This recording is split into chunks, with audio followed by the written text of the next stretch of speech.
پہلے آپ اس ویڈیو کو دیکھیں کہ اس ویڈیو میں کیا کہا جا رہا ہے، اس کے بعد پھر میں آپ سے مخاطب ہوتا ہوں۔ اور کائنات کے رب کی قسم چیلنج دیتا ہوں تمہیں، مدرسے کے لوگ موجود ہیں، نہیں ہے تو میری آواز وہاں تک پہنچ جائے گی، پورے وثوق کے ساتھ چیلنج، ایک حدیث دکھا دو، ایک حدیث، رب کعبہ کی قسم ایک حدیث، اور پوری کائنات کے سنی مولویوں کو چیلنج، صرف تمہارے اس مدرسے کے مولویوں کو نہیں، ان کو تو الف سے بے پڑھنا نہیں آتا، ان کو کیا چیلنج دوں، پورے کائنات کے مولویوں کو چیلنج، بریلی سے بغداد تک کے ملاؤں کو چیلنج، مجھے ایک حدیث دے دو، ایک دلیل دے دو، لیپ ٹاپ والے بابا دو حدیثیں نہیں، ایک حدیث دے دو، ایک۔ اللہ کے رسول نے کبھی کسی صحابی کو ایک کو بھی پکی قبر بنانے کا حکم دی؟ یہ بندہ کہہ رہا ہے میں پورے ہندوستان کے، پاکستان کے، بغداد کے تمام سنی علماء کرام سے یہ دلیل مانگ رہا ہوں، یہ حجت مانگ رہا ہوں کہ مجھے ایک حدیث دکھا دیں کہ رسول اللہ صلی اللہ تعالی علیہ وسلم نے پکی قبر بنانے کا حکم دیا ہے۔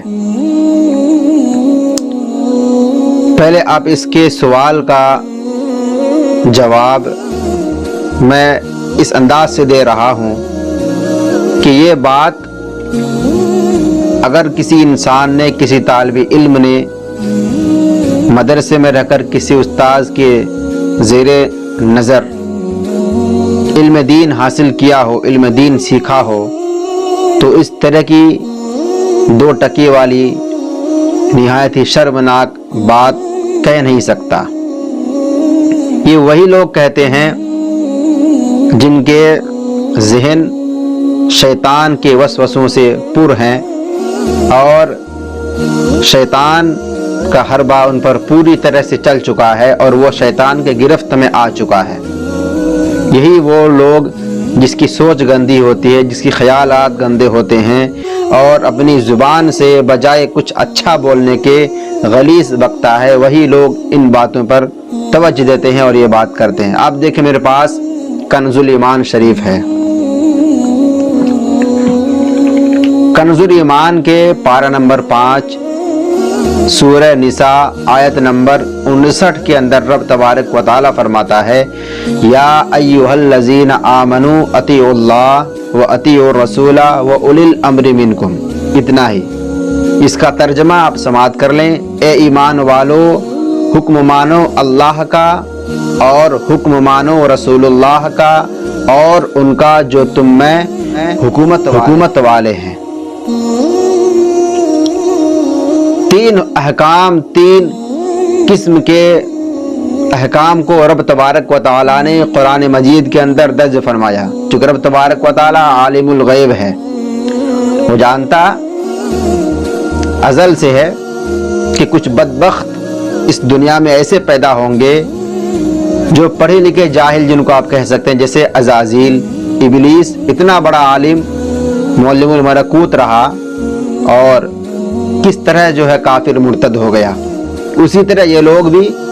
پڑھتے قرآن سے ہی ہیں، پڑھتے حدیث مصطفیٰ ہیں، لیکن نہ جانے کیا ان کے سمجھ میں آتا ہے، کیا پڑھتے لکھتے ہیں، کچھ سمجھ میں نہیں آتا۔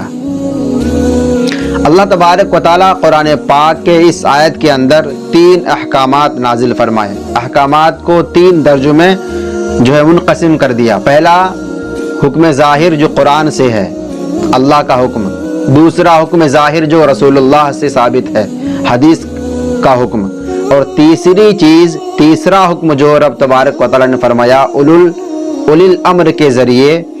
تو یہاں سے اگر آپ مراد دیکھیں گے کہ اس اولی الامر میں کن کن لوگوں کا شمار ہے، کنہیں کنہیں شمار کیا گیا ہے، تو آپ اس کی تفسیر میں، اس کی خلاصے میں، اس کی تشریح میں جائیں گے تو صاف صاف لکھا ہوا ہے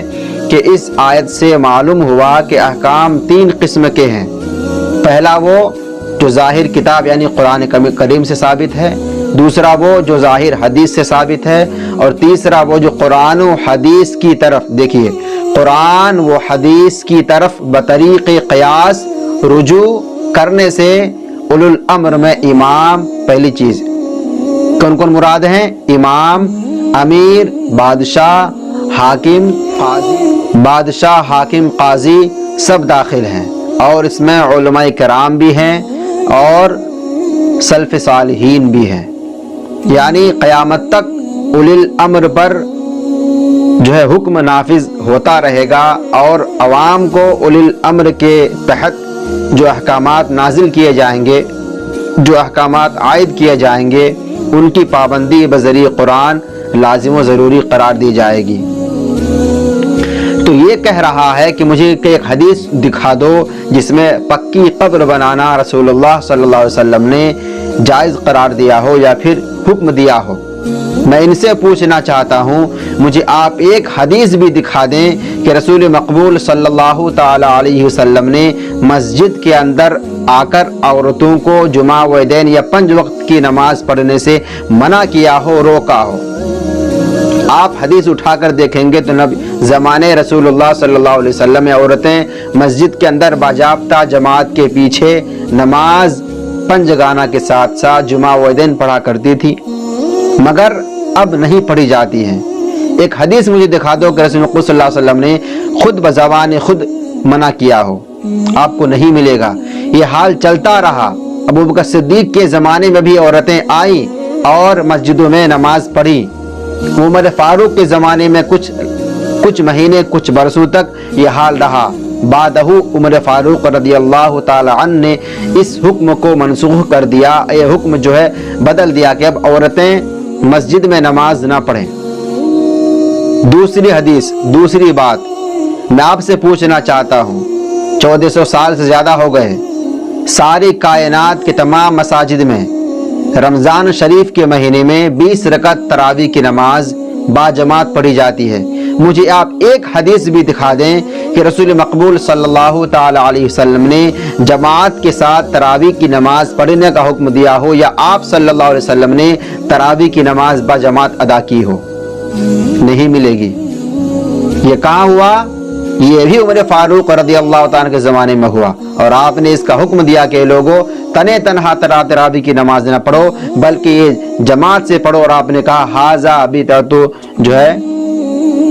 حسنۃ، کہ یہ اچھی بدعت ہے۔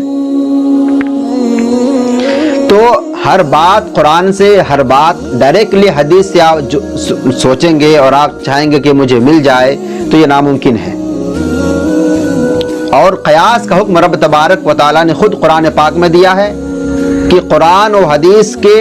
درمیان، قرآن و حدیث کا نچوڑ جسے ہم قیاس کہتے ہیں، اس قیاس کو بھی تمہیں ماننا، اس کی پابندی کرنا ضروری ہے۔ اسی لیے رب تبارک و تعالیٰ نے اولی الامر لا کر یہ حکم واضح کر دیا کہ صرف اللہ کا حکم نہ مانو، صرف رسول اللہ کا حکم نہ مانو، بلکہ اللہ و رسول کے وہ بندے جو بارگاہ رسول اللہ، بارگاہ خدا میں مقبول ہیں، جنہیں ہم حیثیت حاکم کے طور پر تمہارے درمیان میں نے پیش کیا ہے، بنایا ہے، رکھا ہے، ان کا حکم بھی تمہارے سراخوں پر ہونا چاہیے، تمہارے کردار میں ہونا چاہیے۔ اور میں آپ کو یہ بات بتا دینا چاہتا ہوں کہ مزارات کو تعمیر کرنا، مزارات میں مکان بنانا، پکے مکان بنانا، میں آپ کو